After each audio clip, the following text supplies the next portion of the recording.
देवेश अगली सुबह मुंबई के लिए निकल जाता है। इसी बात से खुश होकर पूनम सोचती है, रास्ते का कांटा तो साफ हो गया है।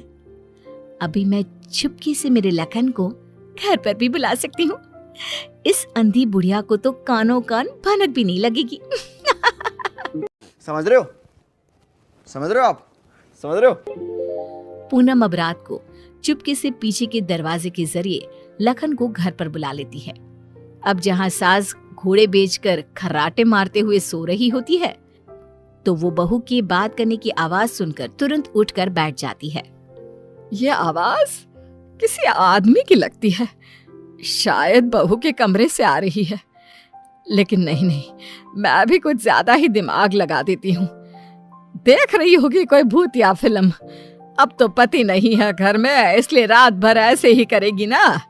लेकिन अगर कल जल्दी नहीं उठी तो फिर मैं इसके कानों के पास जाकर बर्तन बजाऊंगी जोरों जोरों से। ये सिलसिला रोज चलता है और मंजरी को रोज लगता है कि पूनम टीवी पर कोई फिल्म देख रही है। अभी मजा आएगा ना भिड़ो। एक दिन जब पूनम बाहर होती है, तभी मंजरी सोकर उठती है और आंखें खोलते ही उसे सब कुछ दिखाई देने लगता है।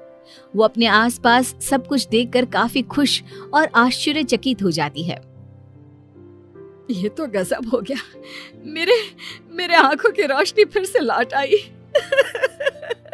डॉक्टर ने सही कहा था, रोशनी कभी भी लौट सकती है। बहू, अरे ओ पूनम का जान, कहाँ मर गई? देख तो अब मुझे सब कुछ दिखाई दे रहा है। अब तो मैं छड़ी का इस्तेमाल भी नहीं करूंगी और अब मैं रोज अपने भगवान जी को भी देख सकती हूँ। पूनम! अच्छा, हमको सिखा रिया है। मंजरी अपनी बहू को आवाज लगाते हुए पूरा घर तलाशती है, लेकिन पूनम उसे कहीं नहीं दिखती। तभी उसकी नजर तिजोरी पर पड़ती है जिसका ताला नहीं लगा था। इस पर वो जैसे ही तिजोरी खोलती है तो हैरानी से उसकी आंखें फटी की फटी रह जाती है। ये कैसे हो सकता है? जहाँ तक मुझे पता है, देवेश ने कहा था कि वो घर खर्च के लिए 25,000 दे के जा रहा है, लेकिन यहाँ तो उसका आधा भी नहीं है। जरूर ये पूनम ने पैसे अपने शॉपिंग पर खर्च कर दिए होंगे। पैसे को पानी तरह बर्बाद करती फिरती है। आने दो उसे, फिर देखती हूँ उसे। तब तक मैं अपने भगवान के दर्शन कराती हूँ। मंजरी मंदिर जाती है, अच्छे से दर्शन करती है और खुशी खुशी वापस घर की तरफ चल देती है। जहाँ रास्ते में उसकी नजर मंदिर के पास बहती नदी के किनारे बैठी अपनी बहू पर पड़ती है, जो लखन के साथ वहाँ बैठी थी। ये यहाँ क्या कर रही है और इसके साथ कौन बैठा है? और अभी तो रुको, क्लाइमैक्स अभी बाकी है। पता तो करना ही पड़ेगा। अब मंजरी चुपचाप आगे बढ़ती है और वहीं पास में एक बड़े पेड़ के पीछे छुपकर उनकी बातें सुनने लगती है। सुनो लखन, कल मेरा पति आने वाला है। आज रात को तुम आना और हम दोनों पूरी तिजोरी पर हाथ साफ कर देंगे। और भी बहुत सारा बेशकीमती सामान पड़ा है घर पर, उसे भी हम अपने साथ लेकर यहाँ से भाग जाएंगे। आइडिया अच्छा है मेरी जान। अब हमें कोई नहीं रोक सकता। हम ना यहाँ से सीधा सिंगापुर जाएंगे डार्लिंग। बाप रे बाप, इसका मतलब इस महारानी का इस मुफ्तखोर के साथ चक्कर चल रहा है। अच्छा, तो मेरे बेटे को लूटकर अपनी दुनिया बसाने का प्लान चल रहा है। अब रुक, तुझे दिखाती हूँ दाल और आटे का भाव। अब घर पे अच्छे से डोली सजाती हूँ तेरी विदाई के लिए। मंजरी वहां से चली जाती है और कुछ देर बाद जब पूनम घर लौटती है तो वो दोबारा उसके सामने अंधी होने का नाटक करने लगती है। अरे सासू माँ, व्हाट्सएप? अरे कुछ नहीं बेटा, बस वो देवेश की याद आ रही थी। अरे सासू माँ, इतना लोड क्यों ले रही हो? वैसे भी वो कल तक वापस आ ही जाने वाला है, फिर क्यों खामखा परेशान हो रही हो आप? वैसे भी कल से आप दोनों माँ बेटे अपने रोने के दिन भरने शुरू कर देना। क्या कहा? मेरा मतलब कल जब आएंगे 1 हफ्ते के बाद, तब आप कर लेना ना भरत मिलाप, गले मिल के जी भर के रो लेना।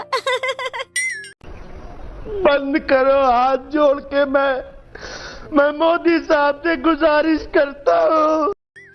अच्छा, ऐसा कह रही है क्या तू? ठीक है, चल बहू, मेरे ना घुटनों में काफी दर्द हो रहा है, थोड़ा बाम लगाकर मालिश तो कर देना बेटा। और हाँ, 2 दिन बाद 7 पंडितों को भोजन खिलाना है, उसके लिए मसाले भी तो तैयार करने हैं। सिलबट्टे पर ही पीसना है उनको, घर के पीसे शुद्ध मसाले चाहिए।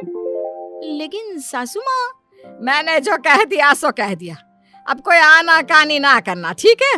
वरना देवेश को फोन करके बता दूंगी। हाँ, तू समझा? हाँ। नहीं, तू समझा नहीं। मंजरी अपनी बहू पूनम से जानबूझकर सारा काम करवाती है और ना चाहते हुए भी पूनम को वो सारा काम करना ही पड़ता है। आखिरी बार थोड़ी एक्स्ट्रा सेवा करा लेती हूँ इस नासपिटी करमचली से।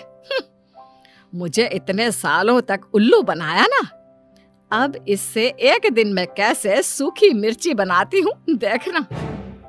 सारा दिन काम करके पूनम अपने कमरे में जाती है और रात को लखन पीछे के दरवाजे से घर में घुस आता है। किधर है सारा माल? जल्दी करो, अपने पास बिल्कुल भी टाइम नहीं है।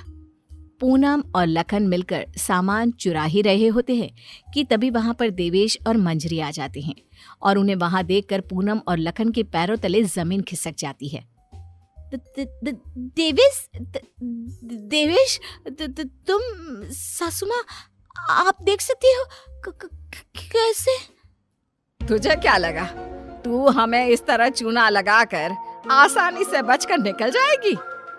पूनम, जो कुछ भी तुमने हमारे साथ किया है ना, मैंने कभी सपने में भी नहीं सोचा था कि तुम ऐसा करोगी। बहुत बहुत गलत किया तुमने।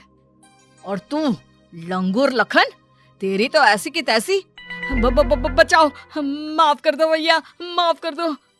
लखन हाथ जोड़कर खड़ा हो जाता है, लेकिन देवेश उसे नहीं छोड़ता। वो तुरंत पुलिस को बुलाता है और पूनम और लखन को फ्रॉड और चोरी के केस में अरेस्ट करा देता है।